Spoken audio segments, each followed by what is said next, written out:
যারা ১৯৯৭ থেকে ২০০০ সালের মধ্যে জন্মেছেন তাদের বলা হয়ে থাকে জেনজি প্রজন্ম, আর যারা ১৯৮১ থেকে ১৯৯৬ সালের মধ্যে জন্মেছেন তাদের বলা হয় মিলেনিয়ালস প্রজন্ম। দুই প্রজন্মের মধ্যে চিন্তাভাবনা বা আচরণে পার্থক্য থাকলেও একটি সাধারণ মিল খুঁজে পেয়েছেন গবেষকরা। ১৮ থেকে ৩৪ বছর বয়সী ২০০০-এর বেশি ফোন ব্যবহারকারীদের উপর একটি জরিপ চালিয়েছে যুক্তরাষ্ট্রভিত্তিক প্রতিষ্ঠান আসউইচ। জরিপে দেখা গেছে এ বয়সীদের ১/৪ কখনোই ফোন কল গ্রহণ করেন না বা ফোনে কথা বলেন না, তবে লিখিত বা খুদে বার্তার মাধ্যমে উত্তর বা প্রতিক্রিয়া জানাতে বেশি পছন্দ করেন তারা।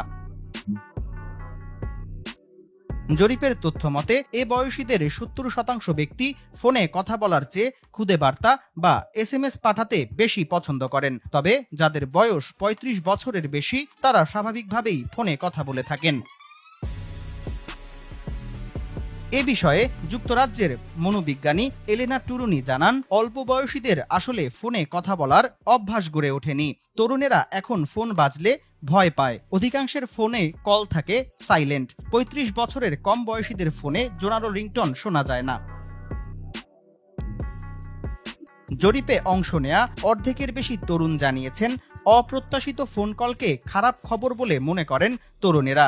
৩৭% তরুণ সরাসরি ফোন কলের পরিবর্তে যোগাযোগের জন্য ভয়েস মেসেজ আদান প্রদান করতে বেশি পছন্দ করেন। অন্যদিকে ৩৫ থেকে ৫৪ বছর বয়সীদের মাত্র ১% ভয়েস মেসেজ পছন্দ করেন।